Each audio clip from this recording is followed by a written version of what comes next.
Hello friends, అందరికీ నమస్కారం.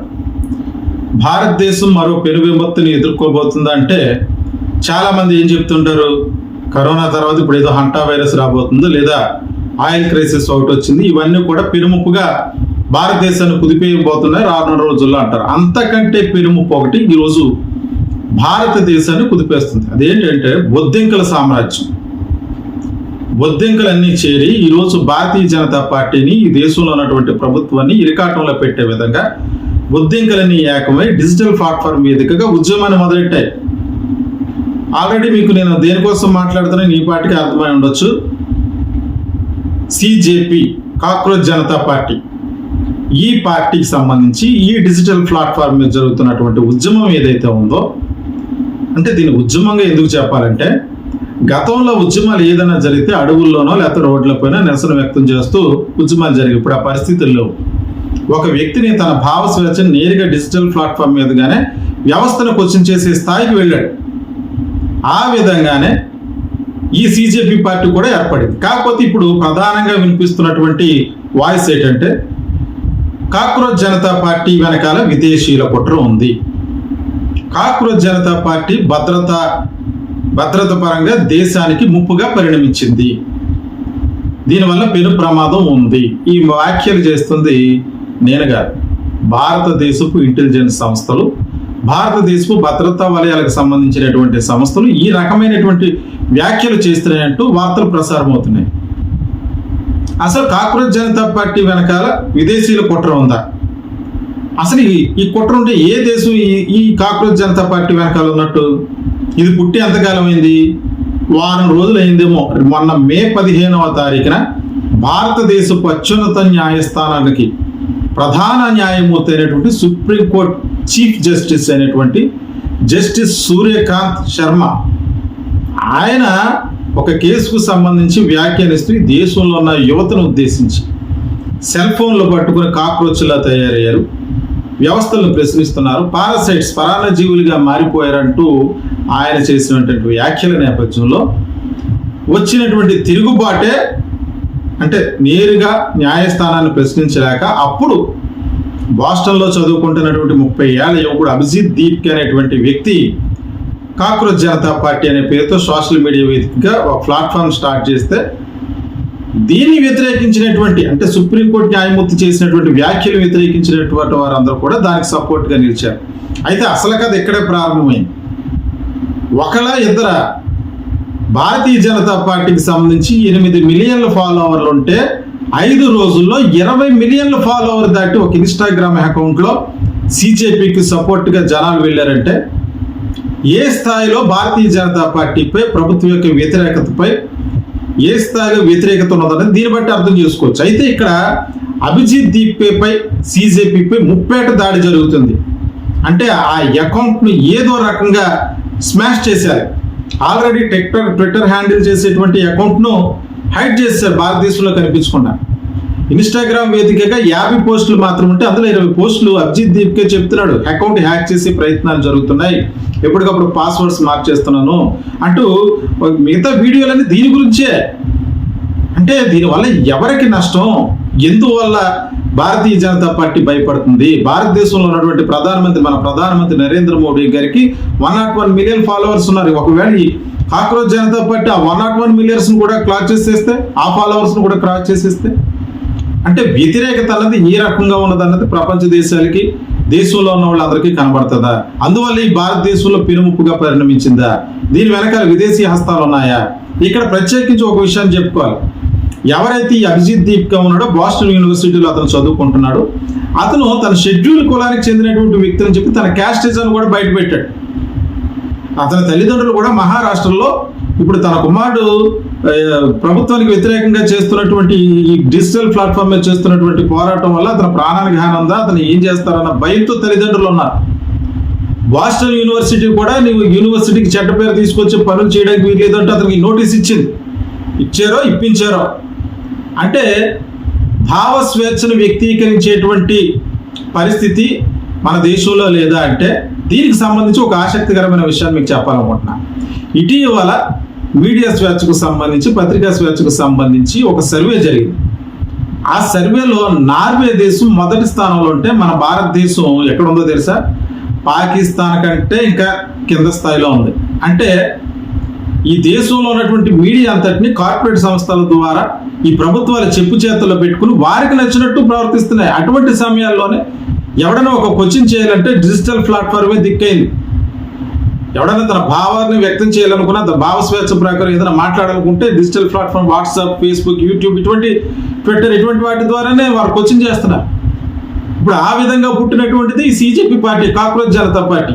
ఈ విధంగా ప్రశ్నించడం నేరమే అయితే ఐఎమ్ ఆల్సో ఏ కాక్రోచ్, నేను కూడా ఒక కాక్రోచ్ని, అందులో నేను కూడా చేస్తా. ఎందుకంటే వ్యవస్థలో లోపాలను ప్రశ్నించడానికి, జరుగుతున్న అన్యాయాన్ని ప్రశ్నించడానికి వారు బొద్దింకలుగా మారిపోవాలనుకుంటే ఆ బొద్దింకల్లో మేము కూడా ఒక బొద్దింకలం అయిపోతాం. ఇక్కడ ప్రధానంగా అభిజిత్ దీపక్ పై కుట్ర జరుగుతుందంటే ఎస్, కుట్ర జరుగుతుంది. చాలా ఇన్స్టాగ్రామ్లో ఉన్నటువంటి 20 మిలియన్ల ఫాలోవర్లు దాటినటువంటి ఇన్స్టాగ్రామ్ అకౌంట్కి సంబంధించి చాలా వరకు అందులో దేశ భద్రతకు ముప్పుగా పరిణమించేటువంటి ఒక అంశం ఏంటో తెలుసా? అతడు ఎస్సీ క్యాస్ట్కి సంబంధించిన ఒకటైతే ఆ అకౌంట్లో ఎక్కువ మంది క్రిస్టియన్స్ జాయిన్ అయ్యారు, మైనారిటీస్ జాయిన్ అయ్యారు, ముస్లిమ్స్ జాయిన్ అయ్యారు, యువత జాయిన్ అయ్యారు. అంతకంతకు వాళ్ళు జాయిన్ అవుతూనే ఉన్నారు. ఈ రకంగా చూస్తే హిందూయిజానికి సంబంధించి ఏ రకమైన ముప్పు కలుగుతుందో అందులో క్రిస్టియన్స్, మైనారిటీలు, ముస్లిమ్స్ అందరూ వెళ్ళిపోతున్నారని దేశానికి ముప్పుగా పరిణమించిందా? ఇది నేను అనట్లే, ఒకసారి అందరూ ఆలోచించాలి. అంటే ఈ బొద్దింకలు అన్నీ కలిపి ఏం చేసేస్తాయన్న భయం పట్టుకుందా? ఏం జరుగుతుంది? ఇప్పటికే అతని మీద 37 దాడి పెరిగిందని నేను చెప్తున్నా ఉన్నా. చాలా ఫేక్ అకౌంట్స్, వందల కొద్ది ఫేక్ అకౌంట్స్, సిజేపీకి సంబంధించి ఫేక్ అకౌంట్స్ ఈరోజు సోషల్ మీడియాలో దర్శనమిస్తున్నాయి. ఏది ఒరిజినల్ అకౌంట్, ఏది ఫేక్ అకౌంట్, ఒక కన్ఫ్యూజన్ క్రియేట్ చేసే పరిస్థితిలో ఉంది. ఇదంతా చేస్తుంది ఎవరు? దీని వెనకాల ఎవరు కుట్రున్నట్టు? ఒక్క ఒరిజినల్ సిజేపీ పార్టీకి సంబంధించినటువంటిది, కాక్రోచ్ జనతా పార్టీ సంబంధించిన అఫీషియల్ పేజ్ ట్విట్టర్లోంచి హైడ్ అయిపోయింది. దీని వెనకాల ఎవరు కుట్రున్నట్టు? ఏ విదేశీయులు కుట్రున్నట్టు? మరోపక్క అభిజిత్ దీప్కే ఆమ్ ఆద్మీ పార్టీకి సంబంధించి అందులో ఒక సోషల్ మీడియా కన్వీనర్ పనిచేసినటువంటి వ్యక్తి ఇప్పుడు తర్వాత వెళ్ళి బాస్టన్ యూనివర్సిటీలో చదువుకుంటున్నాడు. దీని వెనకాల కేజ్రీవాల్ ఉన్నాడు. కేజ్రీవాల్ కొన్ని విదేశీయుడా? ఒకవేళ కేజ్రీవాల్ ఉన్నాడు అనుకోవచ్చు. కేజ్రీవాల్ ఏమైనా విదేశీయులకు సంబంధించినటువంటి వ్యక్తి? ఏ దేశానికి సంబంధించిన వ్యక్తి కేజ్రీవాల్? మమతా బెనర్జీ ఉంది, మనీష్ సిసోడియా ఉన్నారు, ఇంకా చాలా మంది ఆ పార్టీని సపోర్ట్ చేస్తున్నారు. వీళ్ళందరూ ఎవరు? వీళ్ళందరూ విదేశీయులా? అంటే విదేశీయుల హస్తం ఉందని చెప్తున్నారు కదా.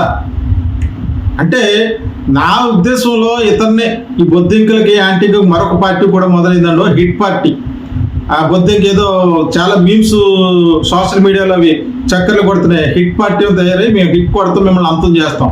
ఎవరి హిట్ పార్టీ? అందరూ మీరే ఆలోచించాలి.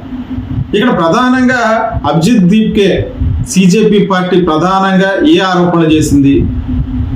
భారతదేశ వ్యవస్థలో ఉన్నటువంటి కొన్ని లోపల ఇటీవల జరిగినటువంటి నీట్ పరీక్షల రద్దు కారణంగా, పేపర్ లీకేజీ కారణంగా 22 లక్షల మంది అన్యాయం అయిపోయారు. 17 మంది విద్యార్థులు ఆత్మహత్యలు చేసుకున్నారు. దీనికి సంబంధించి విద్యా వ్యవస్థకు సంబంధించినటువంటి మంత్రి రాజీనామా చేయాలి. పారదర్శకంగా జరగవలసినటువంటి ఎన్నికలను ఎలక్షన్ కమిషన్ తప్పుదోవ పట్టించే విధంగా అనుమానాలు వస్తున్నాయి. అటువంటి ఎలక్షన్ కమిషన్ కూడా కఠినంగా చట్టాలు ఉపయోగించేటువంటి పరిస్థితి వస్తే వారిని కూడా శిక్షించాలి. సుప్రీంకోర్టు న్యాయమూర్తులుగా రిటైర్ అయినటువంటి రిటైర్డ్ జడ్జెస్ అందరూ కూడా రాజ్యసభలకు వెళుతున్నారు. అటువంటి విధానానికి స్వస్తి పలకాలి. ఇటువంటి ప్రశ్నలు సంధించాడు తప్ప భారతీయ జనతా పార్టీని వ్యతిరేకించగలత కాంగ్రెస్ ఏ రాజకీయ పార్టీని వ్యతిరేకిస్తూ ఏ పోస్టు కూడా పెట్టలే. ఏ మతాన్ని విశ్వసిస్తున్న వాళ్ళు మనోభావాలను కించపరిచే విధంగా మతాలకు వ్యతిరేకంగా పోస్ట్ పెట్టలే, కులాలకు వ్యతిరేకంగా పోస్ట్ పెట్టలే. అతను చేస్తున్న తప్పుడు పోస్ట్ అనేది లేనే లేదు. ఏ రకంగా భారతదేశానికి ముప్పుగా పరిణమించిందంటే అందులో ప్రధానంగా జాయిన్ అవుతున్నటువంటి వారు మైనార్టీకి సంబంధించినటువంటి వారు, క్రిస్టియన్లు, ముస్లింలు, చాలా మంది యువత. దీనివల్ల దేశాని భద్రతకు పెనుముప్పుగా సంభవించింది. ఈ రకమైన పరిస్థితులు అభిజిత్ దీప్కే అన్నటువంటి వ్యక్తికి కూడా బాస్టన్ యూనివర్సిటీ నోటీస్ జారీ చేసింది. మా యూనివర్సిటీకి చెడ్డ పేరు తేవద్దు. ఈ ఫాలోవర్స్ అంతకంతకు పెరిగిపోతారు. ఇప్పుడు నేను చెప్పే టయానికి 20 మిలియన్ల ఫాలోవర్స్ ఉన్నారు. వాస్తవానికి ఈ న్యూస్ యొక్క పూర్తి వివరాలు తెలుసుకుని దీని గురించి మాట్లాడదామని ఇన్ని రోజులు బట్టి దీనికోసం వీడియో చేయలే. ఎందుకంటే ఇటీవల కాలంలో రాఘవ్ చద్దా అనేటువంటి వ్యక్తి, ఒక ఎంపీ పార్లమెంట్లో క్వశ్చన్ చేస్తుంటే దేశం మొత్తం అతను వెనకాల నిలబడింది. రాఘవ్ చద్దా ఏం క్వశ్చన్ చేస్తున్నాడు రా వ్యవస్థలంటూ దేశం మొత్తం వెనకాల నిలబడితే అతను కూడా బీజేపీ పార్టీలోకి ఆహ్వానించి అందులో జాయిన్ అయిపోయాడు. రేపు క్యాబినెట్ లో అతనికి బెత్త కన్ఫర్మ్ అయినట్టుగా కూడా వార్తలు వస్తున్నాయి. మరి ఈ బీజేపీ పార్టీ కూడా ఎంతవరకు నిలబడుతుంది, ఏం జరుగుతుందో అన్నట్టుగా ఈ 5 రోజులు బట్టి దీనిపై వీడియో అయితే చేయకుండా ఎదురు చూస్తున్నాం. కానీ ఇప్పుడున్న పరిస్థితులను చూస్తుంటే ఈ బీజేపీ పార్టీని ఏదో రకం భూస్థాపితం చేయాలన్నటువంటి కుట్రలు చూస్తుంటే, దేశ భద్రతకు ముప్పు పార్టీలిందంటూ మాట్లాడుతుంటే దీనిపై ఖచ్చితంగా న్యూస్ చేయాల్సి వచ్చింది. అందుకనే ఈరోజు ఈ వీడియో చేయడం జరుగుతుంది. నిజంగా ప్రశ్నించడమే బొద్దింకల లక్షణం అయితే ఆ బొద్దింకల్లో నేను ఒక బొద్దింకనే. బొద్దింకలు అంటే సామాన్యమైనవి కాదు. అణుబాంబు వేసినా సరే ఆ యొక్క రేడియేషన్ తట్టుకుని జీవించిన విధానం ఉందంటే బొద్దింక. శాస్త్రీయంగా నిరూపమైనటువంటి మరొక విషయం, బొద్దింక తల నరికేస్తే సుమారు 10 నుంచి 15 రోజులు అది ప్రాణాలతోటే ఉంటుంది. అది బొద్దింక యొక్క లక్షణం. బొద్దింక పైకి కనిపించదు, భూమి అడుగున మురికిలో జీవిస్తూ ఉంటది, భయపడుతూ ఉంటది. అందుకనే ఈరోజు ఈ బొద్దింకల పార్టీని చూసి భారతీయ జనతా పార్టీ కానీ దేశంలో ఉన్నటువంటి ప్రభుత్వం కానీ భయపడుతుందా అంటే ఖచ్చితంగా భయపడుతుంది. ఇది ఒక డిజిటల్ ప్లాట్ఫార్మా లేకపోతే డిజిటల్ ఉద్యమమా? ఒక రకంగా ఇది ఉద్యమం అనే చెప్పాలి. మరి మిగతా ఉద్యమాలను చూసినట్టే దీన్ని కూడా ఉద్యమాన్ని అణిచివేస్తారా? ఏ రకమైనటువంటి పరిస్థితులు ముందు జరగబోతున్నాయి? అభిజిత్ దీపక్ ని బాస్టన్ యూనివర్సిటీలో ఉంచుతారా, లేకపోతే అక్కడి నుంచి తీసుకొచ్చి ఇక్కడ జైల్లో వేసి, నేను అనుకోవటం అయితే రేపు ప్రొద్దుట అతను ఈ అకౌంట్స్ అన్ని హ్యాక్ చేశాడు, విదేశాలకు అమ్మేసుకున్నాడు, డేటా చోరీ చేశాడు, ఈ రకమైనటువంటి నేరాలు కూడా అతని మీద మోపబడే అవకాశం ఉంది. ఖచ్చితంగా ఇదే జరుగుద్దేమో. ఎందుకంటే పత్రికా స్వేచ్ఛ, భావ స్వేచ్ఛలో మన దేశం పాకిస్తాన్ కంటే కింద స్థాయిలో ఉందని ప్రపంచ సర్వే చెప్తుంది, నేను చెప్పట్లే. ఇటువంటి పరిస్థితుల మధ్య కాక్రోచ్ జనతా పార్టీ ఏ రకమైనటువంటి స్టెప్ తీసుకోబోతుంది, దానికి ఫాలోవర్స్ ఉన్నటువంటి వారు ఏ రకంగా మద్దతుగా నిలుస్తారు, భవిష్యత్తులో ఇది ఒక రాజకీయ పార్టీగా రూపాంతరం చెంది ఈ దేశ వ్యవస్థలు శాసించే స్థాయికి వెళుతుందా, ఏం జరుగుతుందన్నది మరిన్ని వివరాలతో మళ్ళీ కలుసుకుందాం. అంతవరకు సెలవు, నమస్కారం.